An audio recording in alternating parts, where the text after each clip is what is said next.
Sizge men ayalım menen tarınışıp ketken turalı soruğunu bereyim.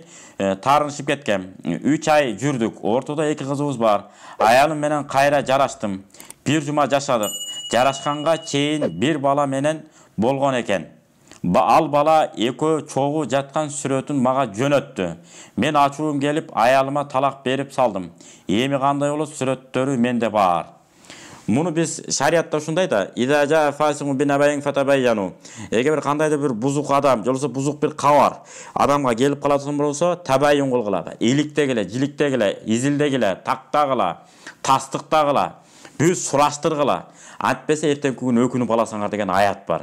Oşon üçün bunu takta suraştı ilikte jilikte turgan muftiyatыбыз бар. Muftiyatта атайын fatva bölümü var. Ошол жерге аялыңызды, өзүңүздү, жанагы сүрөт жөнөткөн баланы дагы үчөөңүздү өртүң чыкырыш керек. Анан такталат. Сиз талак бердиңиз эле, берген эмес белеңиз мурун. Андан кийин аялыңыз менен кийинки жана айтып атпайсызбы сүрөтүн жөнөттүң. Аны менен нике кыйылганбы, кыйылган эмеспи?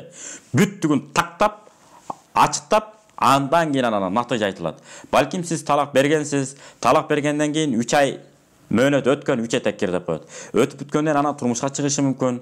Анан талак түшпөй эле кайра сизге келип алган болушу мүмкүн. Ушул маселенин баарын такталыш үчүн албетте муфтиятка барсаңыздар, фатва бөлүмү бар. Үчөөңүздөрдүн чыкырып сурамайынча бул эч качан такталбайт.